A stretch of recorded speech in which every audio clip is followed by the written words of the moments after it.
But I read a book during the Corona times. The title of the book is $1 Trillion Coach, which I recommend all of you youngsters, especially when you have stepped into your family businesses and creating inroads into the industry. The $1 Trillion Coach.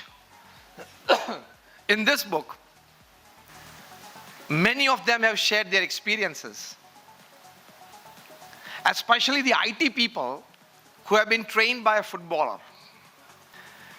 The footballer and football coach Bill Campbell has trained top-class executives of the IT industry at Silicon Valley in California, US. You'd be surprised to know that Bill Campbell has coached Larry Page, Google's owner. A footballer has coached IT executive, IT company's owner. He has coached Eric Schmidt, again, Vice President Products of Google. Bill Campbell has also coached one Mr. Jonathan Rosenberg, who is also a very senior IT executive with a giant company there. So the question again arises in your mind is like, how can a footballer and a football coach train IT executives? Absolutely 180-degree diagonally opposite fields, football and IT. But this book, $1 Trillion Coach, explains what exactly this phenomenon is and what these people as IT executives gain from a footballer. Eric Schmidt writes that I've got convinced that to train a person, to coach a person, you don't need to know the policies and strategies of the company. Now this is shocking. Secondly, he says to train a coach, the trainer doesn't need to know the products of that company. And now the third sentence is like a fire on your chest, all of you people. Eric Schmidt says that to train a person, for the trainer and the coach, he doesn't need to know the sales and the marketing strategies of the company. Now, if the coach doesn't need to know the policies and strategies of the company, he doesn't need to know the product of the company, he doesn't need to know the sales and the marketing strategy of the company, how will he coach? But this $1 Trillion Coach book, which was listed on the New York Times bestsellers list for 60 months, it remained at the top, which is a world record in itself, says that Bill Campbell used to teach only one thing, that to grow a company, to put your product in a well-placed position in the market, the only thing required is to know the dynamics of the people working together as a team. That's it. In a team, when people have come together to work, how well they have accepted each other in the team. How well they know each other. How well they can accept each other's discrepancies or negatives. How well they have decided to be together for a longer time to produce result. Only that matters. And if you can have a distinction percentage in this particular aspect, product selling, marketing, sales, everything is a byproduct of this. It will naturally come good. The human element is important than the machine element. Agree or not? The human element, the human factor is more important than the hardware or the software factor. Agree or not? Because at the end of the day, you are dealing with people. So in one line, this $1 Trillion Coach book teaches that to grow yourself, to grow your business, you need to have good dynamics with the people that you are working with. This is what Harvard University suggests after their study in more than 110 countries, across 5 continents, across caste, creed, color. The basic question was, which one factor plays a principal role in the growth of the profession, that is growth of business. More than 90% of the respondents, they said, and this is well revealed in the Harvard study, that 90% of your business depends upon your human relations with people. 90% of your business depends upon your human relations with people, that you can accumulate people, gather people to convey your ideology, to convey your project, to convey your future plans. And your human relations, if they are strong, you can fall governments. And if your human relations are weak, you fall as a head of the state as well. Everything depends upon human relations. Meeting more people, just sitting with them, just listening to them, is human relations. That is the start of it. At the end of the day, the survey says people are more concerned with the human relations that you keep with them instead of the ideologies that you enforce upon them. Simple. So 90% of your business depends, the success of your business depends upon your human relations with people. And that we saw in the last 48 hours. 90% of your business depends upon your human relations with people. So what I mean to say is, if a footballer can coach IT people, we as saints, we are in the midst of society. I've traveled to more than 30 countries, personally sat with more than 25,000 families across caste, creed, color, religion. And this is perhaps more than my 15,000th talk in the midst of people. So I can well talk to you about positivity in adversity. Because I'm not here to teach you sales and marketing, जो आपका विषय है. Next gen, accelerate, sales and marketing. Sales and marketing मुझे मैं सिखाने के लिए नहीं आया, क्योंकि वो मेरा डोमेन नहीं है. लेकिन सेल्स और मार्केटिंग के फाउंडेशन में जो बात है, वो सिखाऊंगा. And that is human relations.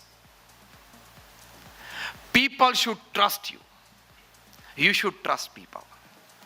People must love you. You must love people. You must find time for people. People should be finding time for you. As simple as that. All sales and marketing depends upon human relations, isn't it? Do you 100% agree with me? Just raise your hands. All sales and marketing depends upon human relations with people. And 90% of your business is dependent upon human relations. That is what Harvard University says. So adjust yourself well in human relations. That is the most important factor. On a fine Sunday morning, I'm just reminded of a story. A gentleman was reading his morning newspaper with a cup of coffee beside him and just relaxing. His 8-9-year-old boy said, "Daddy, you promised me a bat last week and you did not get me a cricket bat." And his dad said, "Sorry, son, tomorrow, Monday morning, the first job I'm doing is getting you a cricket bat." And the little boy said, "Dad, today I have a cricket match. And I have boasted in front of my friends that today I'm coming with my own bat." And for an 8-year-old boy to carry his own bat in a cricket match is like a pride. And the father said, "Son, I'm sorry." And the son started crying, harassing his father. And the father said, "I need to engage him somewhere so that he doesn't keep on harassing me and I can read my newspaper." So he just was looking around and he saw an A4 size paper and there was a world map printed on it, and he picked it up and showed it to the little boy and said, "See, this is the world map, okay? See it well.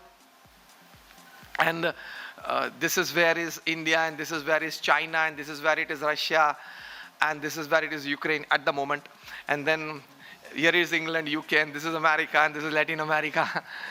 So you read it well, then I'll tear it into small pieces, shuffle it out, and then give it to you. You have to come back to me, you take your time, with the whole world map well arranged. And the little boy picked up the challenge. And if you do it today, I'll get you a bet right away. Because dad knew that an 8-year-old boy, he has never studied geography. He's just standard second, third. At least he has never seen a world map. So like, his father got relaxed, the boy went, and within 10 minutes he came back. And finds, sticked with sellotape, and gave the paper in his father's hand. Dad, I did the job. And the dad saw it. Oh, yeah, fine. The whole world map is well arranged. How did you do it? I was doing right in front of you, Dad. Dad said, yes, I know. You didn't take anybody's help. You didn't see a map. How did you do it? And little boy, with a broad smile on his face, just took away the paper from his father's hand, turned it around and said, Sir, Daddy, behind this world map was a picture of a man standing. I adjusted the man and the world got adjusted on the other side. I did not go to adjust the world. I just adjusted myself. This is the motto. This is the principle, teaching, preaching, whatever you feel like, whatever you think of, is for today's session. Arrange yourself well and your world will get arranged. In terms of thought processes, in terms of attitudes, in terms of behaviors, in terms of expressions, and last but not the least, in terms of relationships with people. Arrange yourself well, and your world will get arranged.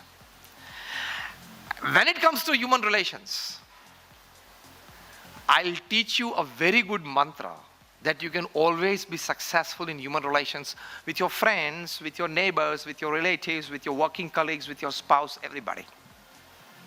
The last one has to be taught very in any relationship. Always ask yourself, what can I give? Before you meet a person, before a meeting, which is arranged one or a casual one, ask yourself, in today's meeting with this person, I want to give something to this person. हम क्या सोच के जाते हैं? आज क्या profit लेके आएंगे? यहाँ human relations बिगड़ जाते हैं. You don't carry that aura. You will carry a thinking of your project. I have this real estate project and मैं इसकी ये बात करूँगा, इसका ये facing है और C facing है और ये height of the ceiling थोड़ी आधी फीट normal से ऊंची है. ये सभी criteria, हाँ, you have to talk of this. But first tell yourself, I want to make that person happy. I want to give him something. I want to see that after purchasing the flat that I've gone to sell them, that their family becomes a happy family in that home. Tell yourself 10 times before meeting your client and see the result. I challenge and guarantee. Otherwise, you will just carry the ideas of selling something to a person with these emotions in your heart. Apart from ideas, you will carry an aura. You will carry a persona in and around you. That vibes, that atmosphere will touch the hearts of your clients. This aura within will arrange your words. This aura and this persona in and around will make you more presentable. We all want to be more presentable, isn't it? For that, your emotions count well. Because by all your acts, you can hide your facial expressions and body language. Never the expressions of your eyes. Eyes are the reflection of the heart. Whatever is inside will come out.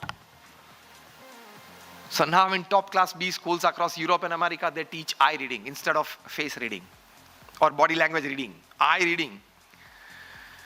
That when you're talking to a client, you have the best facial expressions and broad smiles and presentable your body language is. But if there is something within you that today this guy seems gullible, I can sell something at a higher price. If that is within you, it will reflect in your eyes. I'm going into the finer points because I've read more than 500 biographies and autobiographies of successful people. All of them had this thing common in them. They carried an aura because of which they could sell their ideas, their ideologies and products. And behind that aura, the secret was They had a clear heart that he's not just my client and I'm not here to just sell a product. I'm here to make him happy. I want to see his family happy. And living in this apartment or a flat that I sell him, I wish and pray that he grows as a professional. He grows as a human being. ये प्रार्थना करके आप जाए and see the results. This has been the experience of n number of professionals, of n number of social workers all over the world in varied fields. So my number one point in keeping human relations with people, go to people with a clean heart. Go to people with a sense of giving. Go to people that I want to make him happy today. If the deal goes, I want to make him happy today. And no pillow is as soft as a clear conscience. You have a clear conscience that I have not cheated anybody. That is the softest pillow to put your head on your bed at night and have a deep sleep. Because ethics play an important role. Norms and disciplines, they play a very important role. The markets are open. Everybody has access to internet, that is the information highway. Everything is visible on the screen with 3 or 4 clicks. So now nobody with less on quality, I'm using this word, nobody with less on quality can sell their products for longer time. As simple as that. More and more love for ethics. In a lighter tone, when I talk to professionals, I tell them you must marry twice in your life. Everybody must marry twice. Of course, one with your spouse and second with ethics in life. Marry with ethics. When you are ethically right, you will be well accepted by people. You will not have to advertise for yourselves. See, certain brand names in the country or outside the country, they are so well trusted that when that name comes, nobody has a second thought, isn't it? Am I right or wrong? It takes decades and decades of inputs of all kinds of resources into that brand name to lift it to that level. And certain names are such that just when they strike your mind, your mood falls by 30%. So to build a brand or build a name, you have to build your personal brand first. That is ethics.